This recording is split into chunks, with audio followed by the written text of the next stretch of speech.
going back to housing in particular, what do you think, there's no simple solution, but how do you think we should tackle it? Like where do we start with housing, and where does the government fit in? Where does the private market and letting things work fit in? Let me articulate a couple of, at least what I think are principles that we have to understand in the context, in this landscape. If we get the landscape right, then it's easier to get the solutions right. But okay, cool. Right, we're not talking enough about the landscape. So let me articulate a couple of things. First one is our country's growing, state of Utah's growing, Washington County's growing, right? So if you have growth, then you're talking population growth. Population growth, thank you. Yep. Population growth. If you have population growth, you have to build houses. If you don't build houses, you're structurally short. Right. Okay, so that's the first thing. The second thing is, ever since the Great Depression, the Federal Reserve, so your economists and your key policymakers, have intentionally created a structurally inflationary economy. What I mean by that is they want prices across the economy to go up a little bit because they don't want them to go up and then go down. That's deflation, right? They don't want them to go up and then down and then up and then down. So what they do is they try and target 1% to 2% annual rising prices. Well, if that's the case, it's important to know because housing, at least in post-World War II, has never lagged inflation. So if you have a structurally inflationary economy, housing beats inflation, then that's important to know in the context of all of this discussion. All right. So number one is we have population growth. That's a tailwind. Number two is we've got a structurally inflationary economy. Number three that you have to think about, and this one is really tricky, but it used to be we built a lot of houses and we built them very easily. Southern California is a great example. They built millions and millions and millions of houses in the 60s, 70s, 80s. It's getting harder to build homes in a lot of places, and it's not because we're trying to make it harder per se. It just is, right? Water's less. Think about Washington County where we live, or even a lot of places in the Intermountain West, and definitely the West Coast, and frankly, for that matter, the Northeast. But we're constrained on water, we're constrained on land, we're constrained. We don't have as much room. It requires more permitting and more oversight. It just is harder to build. Infrastructure. Yeah, infrastructure has to be stretched further. It's just harder to build than it was, and the cost of getting materials is more than it was. And so prices are rising in terms of the cost structure. And then there's one last thing that I think is a really, really important one that we're forgetting, that we forget. Housing demand is trying to double. So I want you to think about this. So I'll give you two options. We live in the St. George area. It's a beautiful community. A lot of people love living here. I'll give you two options. Option number one is you can own a home here in St. George in the beautiful community with access to recreation, outdoors, etc. Right? Or option number two is you can own a home in St. George, you can own a home up in the mountains, and you can own a home on the beach. Yeah, I want that one. Virtually everybody wants that, right? Yeah. So as incomes rise, what happens is people say, "What do I want?" Yeah.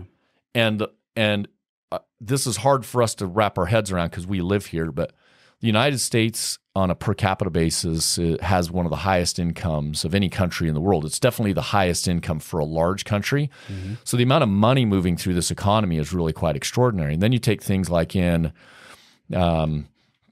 think it was Utah Business Magazine reported that 21 companies in the past 5 years have sold in Utah for over $1 billion. Yeah. Right? Well, that's a lot of money, right? That's a lot of money. And then you say, well, gosh, what percentage of the 2.5 million people that live on the Wasatch Front would like to have a second home in St. George? Mm-hmm. And the answer is almost all of them, right? So not that they're all trying to buy today, but in the long run, as incomes rise, right, one of the discretionary purchases is housing. I'll give you one last illustration, and I'm belaboring the point, but I think it helps. In 1960, how many telephones did a typical household have? One. How many phones are in a household today? Probably one per person. One per person. In 1960, how many televisions did a typical household have? Maybe one, but maybe less than one. Maybe one, right? Yeah, because I think if you were lucky, it wasn't color. till like because the Nixon Kennedy debate was the first one televised, and that was black and white, and that was early 60s, right? 62. Yeah, there you go. Perfect. So yeah. How many screens do you have in your household today? So many, so right. Many, like 3 per person. They're in your refrigerator now, right? Yeah, right. All right. So in 1960, how many cars did a typical household have? In 60, probably two. One. Just one. Yeah, Okay. you were lucky. You probably had one. Yep, you were optimistic. I was optimistic. Yep. So that's my that's my privilege speaking right there. I had wealthy grandparents. I was like, oh no, they had two cars, I think, back then. So, but now you start to think about how many cars does a typical household have? Yeah, I mean, it's one per driver. Yeah, right? one per driver. Yeah, for sure. Right. So in 1960, how many homes did a typical family own? Just one, maybe. Yeah. Now I start thinking about your primary residence, your investment property, your short-term rental, your vacation property. How many homes will the typical household own in 2030, 2040, 2050? Yeah. Right. Household demand for housing is actually it's growing much faster than population growth. Yeah. So when you put those in context, and particularly in some markets, right? This is one of those markets, your coastal markets, Park City. So what happens is, number one, structurally inflationary economy. Number two, tailwind of population growth. Number three, people want more houses. Number four, it's getting harder. Like that's the problem that we're facing. It's getting harder to build, right? Harder to get infrastructure stretched. And then now you've got an increase in interest rates. Yeah, this is a very hard time. Yeah. But the demand isn't gone. It's just waiting for the next opportunity. Yeah. And that's so we have rising demand, but we have a sinking supply. You made a comment a little bit ago about the difficulties of building.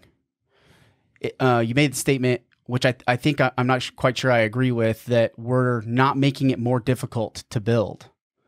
Would you say that is the case here in St. George? Is it easier to build here in Southern Utah than it was back then? I would say that let's go back to like the 90s, right? If we were like headed to where I would say nobody's intentionally making it harder to build. And there's always exceptions for that. But in general, what's happening is building codes are changing, right?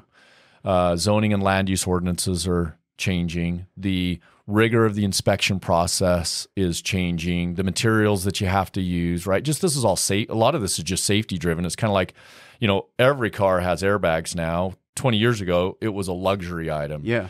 And so, but that makes cars more expensive, right? So I don't think we have a. I'm not seeing policymakers out there saying, "Hey, one of our policy objectives is we have to make it more expensive and harder to build houses." That's not what's going on. It's all of these things that are well intended. But it is harder, though. I think it's harder. It takes longer, and it is harder because you have to build a higher quality product than the product we built in 1990 or 1980 or 1970. Yeah, thinking of those big booms of supply growth, right? A lot of those things we got beat up on because like mobile homes and manufactured homes, they didn't hold their value as well. They weren't at quality enough to where over a typical life of a house, like let's just say you live there for 10 years, quality degradation, those types of things, the values weren't holding up. So then you see lending institutions say, I don't know if I don't want to lend on anything that's older than 1972, right? Or, when it comes to mobile homes or manufactured homes. So lending is restricted because they're trying to protect themselves. Where nowadays, we're looking for opportunities to increase supply and lower the difficulty of entering in the market. Is that part of a conversation that's going on? It's like, how do we help builders or developers or single homeowners? And I'll say this one other thing is, you said in Southern California, their big growth. My dad was telling me, and I've seen clippings of like you could go to Sears and buy a house, and they deliver all the stuff, and you just build it yourself on the pad, right? So that kind of increases the supply boom when people are willing to do that. People aren't willing to do that these days, but it would also be significantly more complicated. I don't even know if you could get it permitted. You can't get it permitted. I don't think. Even those like tilt-up manufactured homes, like Boxable or some of these, stick-built but modular homes, like even that has some real restrictions on getting it in certain areas of town, right? Yeah, I think that we're trying to navigate through that. One of the things I was really excited about is in 2024, this legislative session, Utah actually amended their building code to accommodate manufactured or modular housing, right? So now they're trying to figure out how to work this into the code. Mm-hmm. But that doesn't mean just because they incorporated this into state law that tomorrow you can go to your city and pull a permit.